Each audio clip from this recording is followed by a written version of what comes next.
Now, another matter is the proposal of a 70% tax windfall on realized profits made by Nigerian banks. We've had several perspectives shared on this. Now, let's speak to the managing partner, Transact Partners. Mr. Eben Joels joins us in the studio to also share the perspective of Transact at this time. Good afternoon, Mr. Eben. Thank you, Ini. Yeah. So, I mean, we've seen or heard some people say, well, this is good if the banks have made some extra profit. It should be captured back into the economy for developmental use. And, well, of course, a lot of the bank players are not happy with this, especially when it was moved from 50 to 70%.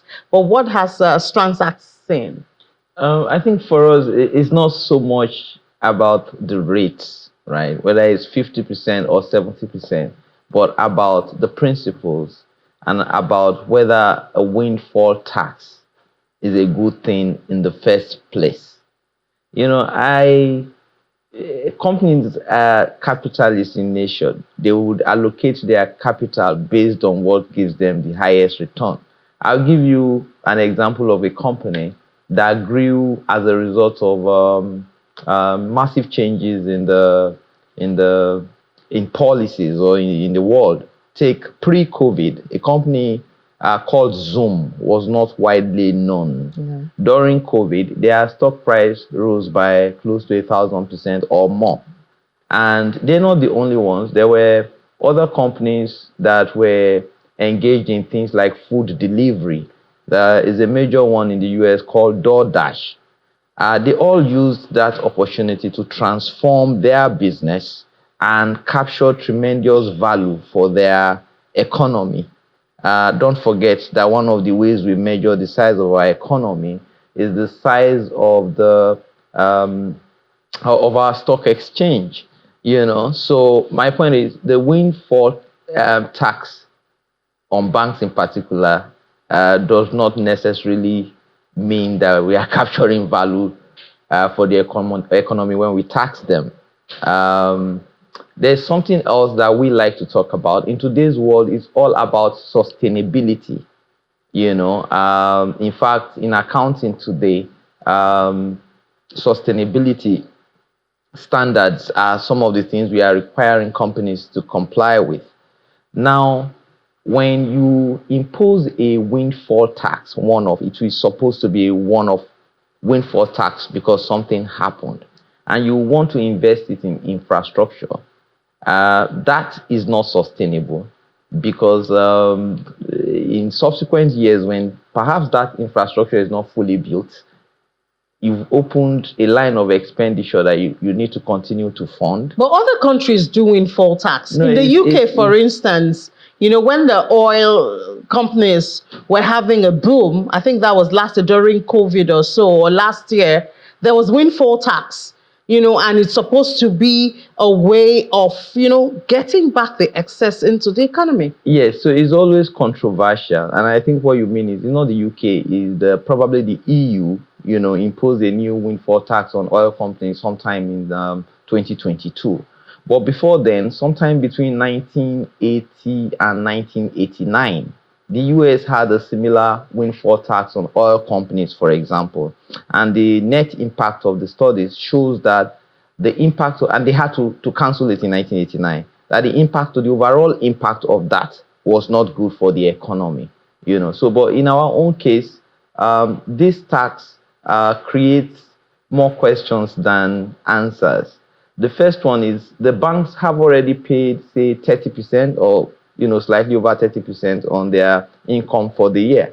That income includes all income from all sources, which would include foreign exchange gains, realized foreign exchange gains in particular, you know. So, are they going to pay the differential between 30% and perhaps the 70% now? Or are they going to be paying a flat 70% on just this line of income? That's the first question. The second question would be, the Central Bank of Nigeria recently requested banks to recapitalize their, you know, and the banks are going to the market asking people to subscribe to new offers. There are other ways of keeping this money in the system. For example, could the government have thought about us not distributing this income so that it is within the system and used to build the economy? We could simply say, you made excess gains on foreign exchange when the naira, the devaluation, or the naira the naira was allowed to float. This amount of profit you made, leave it perpetually in your balance sheet. It's not distributable. It's not income. I think they did say that, because there was a time the CBN sent warning to banks, not to not to depend so much on the foreign exchange. Yes, so they did yes. that. So without if the CBN is allowed them to treat that as capital, for example, many of the banks will not be going to the market to ask. Yeah, but the essence of the recap is to bring in new capital. But that is already capital that is there. Exactly. It's an existing capital in the system.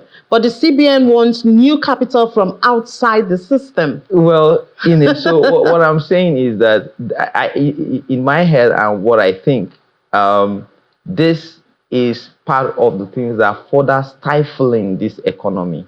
You could ask yourself and say, what are the major areas of production in our economy right now?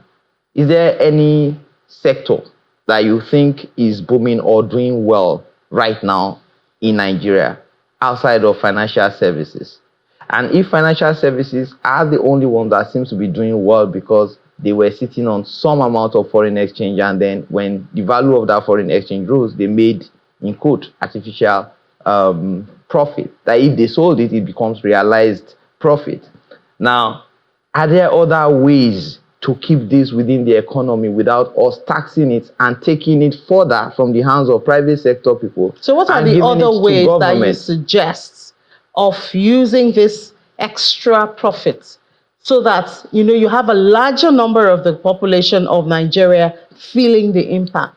So, like I said, let it be available as undistributable capital for the banks, and you would watch the banks grow naturally. You have more credit available for genuine businessmen, rather than you take the money in cash from the banks and you give it to politicians.